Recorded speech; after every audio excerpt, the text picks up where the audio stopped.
आज़ाद कश्मीर में कलअदम action committee की हड़ताल के बायस मुतवस्सित और मजदूर तबका शदीद परेशान है। आज़ाद कश्मीर में शरपसंद जॉइंट एक्शन कमेटी के एहतजाज और दीगर इश्तियाल अंगेज सरगर्मियों से आम शहरी बुरी तरह मुतासिर हो रहे हैं।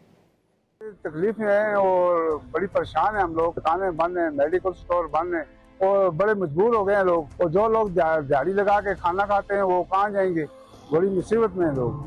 तो कई लोग भूखे हैं, बच्चे भूखे हैं लोगों के, और हम लोगों को जो तंगी है और तकलीफें हैं और ये बहाल हो जाए।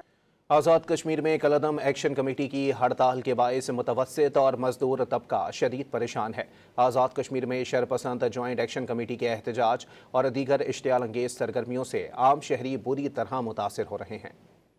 तकलीफ है और बड़ी परेशान है। हम लोग दुकानें बंद हैं, मेडिकल स्टोर बंद हैं और बड़े मजबूर हो गए हैं लोग। और जो लोग दिहाड़ी लगा के खाना खाते हैं वो कहाँ जाएंगे, बड़ी मुसीबत में हैं लोग। तो कई लोग भूखे हैं, बच्चे भूखे हैं लोगों के, और हम लोगों को जो तंगी है और तकलीफें हैं और ये बहाल हो जाए।